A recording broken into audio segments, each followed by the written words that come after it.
ഞാൻ ഡോക്ടർ അജയൻ വർഗീസ്, കോഴിക്കോട് ജില്ലയിൽ കുന്നമംഗലം പന്തീർപ്പാടത്തുള്ള institute of sexual and reproductive medicine എന്ന സ്ഥാപനത്തിൻ്റെ ഡയറക്ടറാണ്.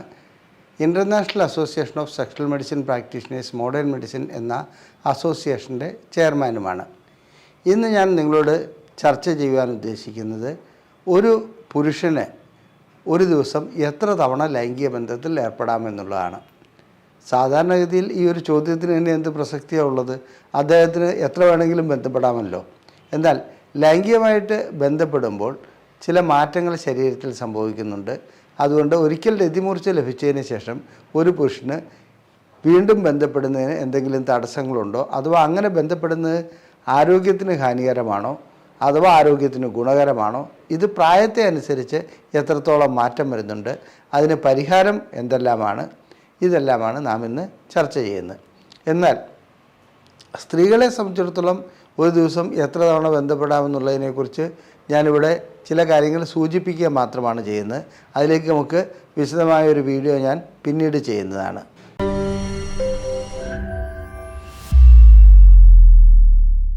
സാധാരണഗതിയിൽ ഒരു പുരുഷന് എത്ര തവണ ലൈംഗിക ബന്ധത്തിൽ ഏർപ്പെടാമെന്നുള്ളതിന് ഒറ്റ വാക്കിൽ ഉത്തരം പറയുകയാണെങ്കിൽ അദ്ദേഹത്തിൻ്റെ ആരോഗ്യത്തെ അനുസരിച്ചും അദ്ദേഹത്തിൻ്റെ പ്രായത്തെ അനുസരിച്ചുമാണ് അത് നിൽക്കുന്നത്. വിവാഹം കഴിഞ്ഞ ദമ്പതികൾ ഹണിമൂൺ പീരീഡിൽ എത്ര തവണ ബന്ധപ്പെട്ടിട്ടുണ്ടെന്ന് ചോദിച്ചാൽ 4ഉം 5ഉം തവണയൊക്കെ ഒരു ദിവസം ബന്ധപ്പെട്ടതായി രേഖപ്പെടുത്തിയിട്ടുണ്ട്.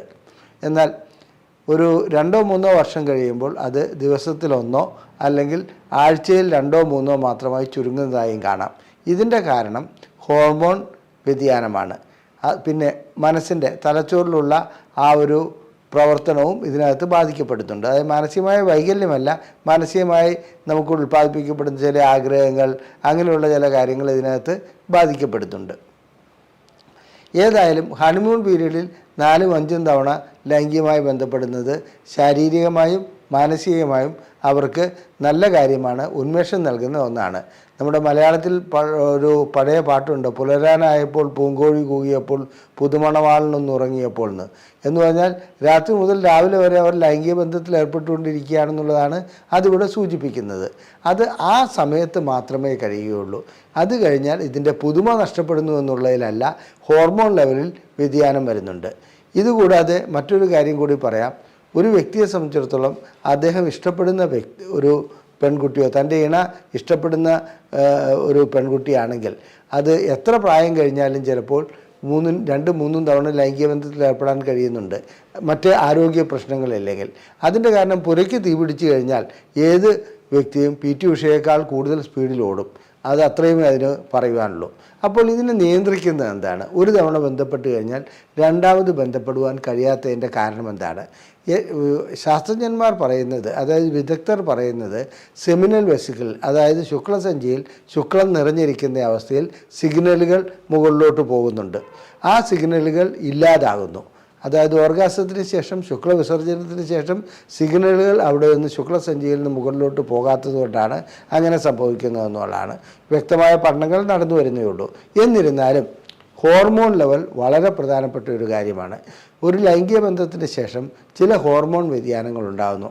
ആ ഹോർമോൺ വ്യതിയാനത്തിൽ ഒന്നാണ് പ്രൊലാക്റ്റിൻ്റെ വ്യതിയാനം, അതുപോലെ തന്നെ ടെസ്റ്റോസ്റ്ററോണിൻ്റെ വ്യതിയാനം. ഇത്തരം വ്യതിയാനങ്ങൾ ഉണ്ടാകുന്നതോടുകൂടി വീണ്ടും ലൈംഗിക ബന്ധത്തിൽ ഏർപ്പെടുവാനുള്ള ആവേശം അല്ലെങ്കിൽ ആഗ്രഹം തലച്ചോറിൽ നിന്ന് താഴോട്ട് വരികയില്ല. അതുകൊണ്ട് തന്നെ ലിംഗോദ്ധാരണം നടക്കുകയില്ല.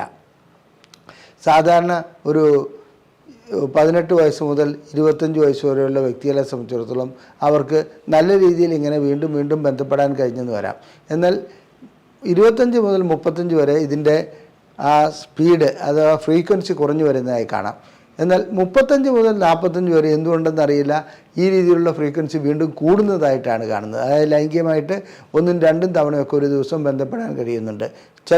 എല്ലാ വ്യക്തികൾക്കും നല്ല, ചില വ്യക്തികളെ സംബന്ധിച്ചിടത്തോളം. അപ്പോൾ ഇതെന്തെങ്കിലും രോഗത്തിൻ്റെ ലക്ഷണമാണോ? ഒരിക്കൽ ബന്ധപ്പെട്ട് കഴിഞ്ഞാൽ രണ്ടാമത് ബന്ധപ്പെടാൻ കഴിയാതെ വരുന്നത്, ആ ദിവസം തന്നെ ബന്ധപ്പെടാൻ കഴിയാതെ വരുന്നത്? തീർച്ചയായിട്ടും സ്വാഭാവികമാണിത്. എന്നാൽ ചില വ്യക്തികളെ സംബന്ധിച്ചിടത്തോളം ചില രോഗങ്ങളുടെ കാരണം കൊണ്ട്, അതായത് ഹോർമോൺ ലെവലിൽ വരുന്ന വ്യതിയാനം, പിന്നെ പ്രമേഹം, പ്രഷർ, അതുപോലെയുള്ള ചില രോഗങ്ങൾ ഉണ്ടാകുകയാണെങ്കിൽ ഒരിക്കൽ ഒരു തവണ ബന്ധപ്പെട്ട് കഴിഞ്ഞാൽ, ഒരു തവണ ലൈംഗിക ബന്ധം പൂർത്തീകരിച്ച് കഴിഞ്ഞാൽ രണ്ടാമത് ബന്ധപ്പെടാൻ കഴിയാതെ വരുന്നുണ്ട്. ചിലർക്കത് ആഴ്ചയിൽ ഒന്ന് മാത്രമാകുമ്പോൾ ആ പ്രായത്തിൽ, അതായത് നമ്മളൊരു 45 വയസ്സിനുള്ള വ്യക്തി ആഴ്ചയിൽ ഒരിക്കൽ മാത്രമേ ബന്ധപ്പെടുന്നുള്ളെങ്കിൽ തീർച്ചയായിട്ടും അവിടെ എന്തോ പ്രശ്നമുണ്ടെന്ന് കണക്കിലെടുക്കണം. എന്താണ് അദ്ദേഹത്തിൻ്റെ കാരണമെന്നുള്ളത് നമ്മൾ പരിശോധിച്ചറിയേണ്ടതുണ്ട്. ഇനി അതുകൂടാതെ തുടക്കം മുതൽ ചില വ്യക്തികൾ ആഴ്ചയിൽ ഒരിക്കലോ അല്ലെങ്കിൽ മാസത്തിലൊരിക്കലോ മാത്രം ബന്ധപ്പെടുന്നതായി കാണാം. ഇത് രോഗലക്ഷണമാണ്. ആ രോഗലക്ഷണത്തിന് പോകുന്നതിന് മുമ്പ് ഇന്ന് കാണപ്പെടുന്ന ഒരു പ്രവണത, നാം നിർബന്ധിച്ച് ഹോമോസെക്ഷൽ ആയിട്ടുള്ള അല്ലെങ്കിൽ ബൈസെക്ഷൽ ആയിട്ടുള്ള വ്യക്തികളെ കൊണ്ട് വിവാഹം കഴിപ്പിക്കാറുണ്ട്. അത്തരം വ്യക്തികൾ ലൈംഗികമായി ബന്ധപ്പെടുന്ന കാര്യത്തിൽ വിമുഖത കാണിക്കാറുണ്ട്.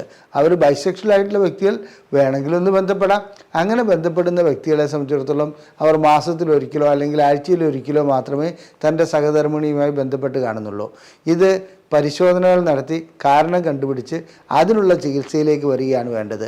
ബൈസെക്ഷൽ അല്ലെങ്കിൽ ഹോമോസെക്ഷലായ വ്യക്തികളെ അവരുടെ ഇഷ്ടത്തിന് വിടാതെ നിർബന്ധിച്ച് വിവാഹം കഴിക്കുന്നതിൻ്റെ പരിണിത ഫലമാണ് ഈ കാണുന്നതൊക്കെ. 45 വയസ്സ് കഴിഞ്ഞാൽ സ്വാഭാവികമായിട്ടും ലൈംഗികമായിട്ടുള്ള ഫ്രീക്വൻസി, അതായത് ബന്ധപ്പെടുത്തലിൻ്റെ ഫ്രീക്വൻസി കുറഞ്ഞു വരുന്നുണ്ട്. അത് ചിലപ്പോൾ ആഴ്ചയിൽ ഒന്നാകാം, ആഴ്ചയിൽ രണ്ടാകാം, അതുപോലെ തന്നെ ചിലർക്ക് 2 ആഴ്ച കൂടുമ്പോൾ ഒന്നും ആകാറുണ്ട്. അതിനുശേഷം ഒരു 54 വയസ്സ് കഴിയുമ്പോഴത്തേക്കും ലൈംഗികമായിട്ടുള്ള ഫ്രീക്വൻസി, അതായത് ബന്ധപ്പെടലിൻ്റെ ഫ്രീക്വൻസി മാസത്തിലൊരിക്കലോ അല്ലെങ്കിൽ 2 മാസം കൂടുമ്പോൾ ഒരിക്കലോ അങ്ങനെയുള്ളൊരവസ്ഥയിലേക്ക് പോകാറുണ്ട്. എന്നാൽ ഇതുകൂടാതെ ഒരു കാര്യം മനസ്സിലാക്കേണ്ടതുണ്ട്. ചില വ്യക്തികളെ സംബന്ധിച്ചിടത്തോളം തൻ്റെ ഭാര്യയ്ക്ക് ഇഷ്ടമില്ലെങ്കിൽ കൂടി, ഭാര്യ സമ്മതിക്കുന്നില്ലെങ്കിൽ കൂടി ദിവസവും 5ഉം 6ഉം തവണ ബന്ധപ്പെടുന്ന ഒരവസ്ഥ വരാറുണ്ട്. ഇത് ഹോർമോൺ ലെവൽ മാത്രമല്ല, തൻ്റെ തലച്ചോറിലുള്ള ചില പ്രശ്നങ്ങളും കൂടി വരാം. സെക്സ് മാത്രമായി അവിടെ പ്രവർത്തിക്കുന്നതുകൊണ്ടാണ് അങ്ങനെ വരുന്നത്. അങ്ങനെ വരുന്ന വ്യക്തികൾക്ക് ചികിത്സ ആവശ്യമാണ്. ചികിത്സ നൽകിയില്ലെങ്കിൽ അവരുടെ കുടുംബത്തിൽ പ്രശ്നങ്ങൾ ഉണ്ടാകാറുണ്ട്. ഞങ്ങൾക്ക് വ്യക്തമായ ഒരു അനുഭവമുണ്ട്. ഒരു സ്ത്രീയെ സംബന്ധിച്ചിടത്തോളം താങ്ങാവുന്നതിൽ കൂടുതൽ ലൈംഗിക ബന്ധം വേണമെന്ന് ആവശ്യപ്പെടുകയും അങ്ങനെ ലൈംഗിക ബന്ധത്തിൽ ഏർപ്പെട്ടുകൊണ്ട് ആ സ്ത്രീ വളരെയധികം തളർന്നു പോവുകയും പിന്നീട് അവർ ആത്മഹത്യയിലേക്ക് പോവുകയും ഉണ്ടായി. അതായത് ദിവസവും 5ഉം 6ഉം തവണ ബന്ധപ്പെടുമ്പോൾ ഇവർക്ക് ഉറങ്ങാൻ കഴിയുന്നില്ല, ഇവർക്ക് യാതൊരു രീതിയിലുള്ള ലൈംഗിക സുഖം ലഭിക്കുന്നില്ല. അത് കഴിഞ്ഞിട്ട് തീരെ നിവൃത്തിയില്ലാതെ ആയപ്പോൾ 2 കുട്ടികളുടെ മാതാവായ ആ സ്ത്രീ ഒരു കിണറ്റിൽ ചാടി ആത്മഹത്യ ചെയ്യുകയാണ് ഉണ്ടായത്. ആ അനുഭവം വെച്ച് ഞാൻ പറയുകയാണ്, അമിതമായിട്ടുള്ള ലൈംഗിക ബന്ധത്തിൽ ഏർപ്പെടുന്ന ഒരു പുരുഷന് എന്തെങ്കിലും തകരാറുണ്ടായാൽ മാത്രമേ അങ്ങനെയൊന്നും സംഭവിക്കുകയുള്ളൂ. അതുകൊണ്ട് ആ തകരാറ് എന്താണെന്നുള്ളത് നാം കണ്ടുപിടിക്കേണ്ടതുണ്ട്. 3-4 വർഷങ്ങൾക്ക് ശേഷം അദ്ദേഹത്തിൻ്റെ സഹോദരൻ്റെ ഭാര്യയും ഇതേ പരാതിയുമായി ഡോക്ടർമാരെ സമീപിക്കുകയുണ്ടായി. അതിൽ ഞാൻ മനസ്സിലാക്കേണ്ടത് ചില ജനിതക ഘടകങ്ങളാവാം, മാത്രമല്ല ലൈംഗിക കാര്യങ്ങളിൽ അത്തരമൊരു റിസർച്ച് നടത്താനൊക്കെ വളരെയധികം പരിമിതികളുണ്ട്. അതുകൊണ്ട് തന്നെയാണ് ഏതായാലും ആ കുടുംബത്തിൽപ്പെട്ട 2 സഹോദരന്മാർ വിവാഹം കഴിച്ച 2 സ്ത്രീകൾ, ഒരാൾ ആത്മഹത്യ ചെയ്തു, മറ്റൊരു വ്യക്തി ആത്മഹത്യ ചെയ്തില്ലെങ്കിലും ഡോക്ടർമാരെ സമീപിച്ചു. ഈ മുൻ അനുഭവങ്ങളൊക്കെ വെച്ചുകൊണ്ട് അവിടെ ചികിത്സ പൂർണ്ണമാക്കുവാനോ അല്ലെങ്കിൽ ഇതിന് വേണ്ടോ കഴിഞ്ഞിട്ടില്ല. അതാണ് അതിനകത്ത് ഏറ്റവും വലിയ ബുദ്ധിമുട്ട്. ഇവർ ഇപ്പോഴും ജീവിച്ചിരിപ്പുണ്ട്. അവരുടെ വീടുകളിലേക്ക് പോവുകയും ചെയ്തു, അല്ലാണ്ട് ഡൈവേഴ്സ് ആയിട്ടുമില്ല. നാം മനസ്സിലാക്കേണ്ട ഒരു കാര്യം, 2 കൂട്ടർക്കും താല്പര്യമുണ്ടെങ്കിൽ എത്ര തവണ ബന്ധപ്പെടുന്നു എന്നുള്ളൊരു പ്രശ്നമേ അല്ല. എന്നാൽ ആരോഗ്യം അതിന് അനുവദിക്കുന്നില്ലാത്ത ഘട്ടത്തിൽ നാം അതിനുവേണ്ടി ശ്രമിക്കാതിരിക്കുകയാണ് ചെയ്യുന്നത്. ഇനി കാണുന്നത് ചില ഗുളികകൾ ഉപയോഗിച്ചിട്ടുള്ള കൂടുതലായി ലൈംഗിക ബന്ധത്തിൽ ഏർപ്പെടുവാനുള്ള ശ്രമങ്ങളാണ്. അത് ഇവിടെ പല ബിസിനസ് ചെയ്യുന്നവരും പലരും മറ്റും യാത്രകൾ പോകുമ്പോൾ ബന്ധപ്പെടാൻ വേണ്ടി വയാഗ്ര ഉപയോഗിക്കുന്നതിന് വയാഗ്ര പോലെയുള്ള ഗുളികകൾ തരുമോ എന്ന് ചോദിച്ചു വരാറുണ്ട്. ഇതിൻ്റെ ഞാൻ പലപ്പോഴും കാര്യം എന്താണ് എങ്ങനെയാണ് ചോദിച്ചു ചെല്ലുമ്പോഴാണ് അവർ പറയുന്നത് അവർ അടുത്ത ആഴ്ച വേറൊരു സ്ഥലത്തേക്ക് ടൂറ് പോകുന്നുണ്ട്, അവിടെ നിന്ന് കൂടുതലായി ബന്ധപ്പെടാനാണ്.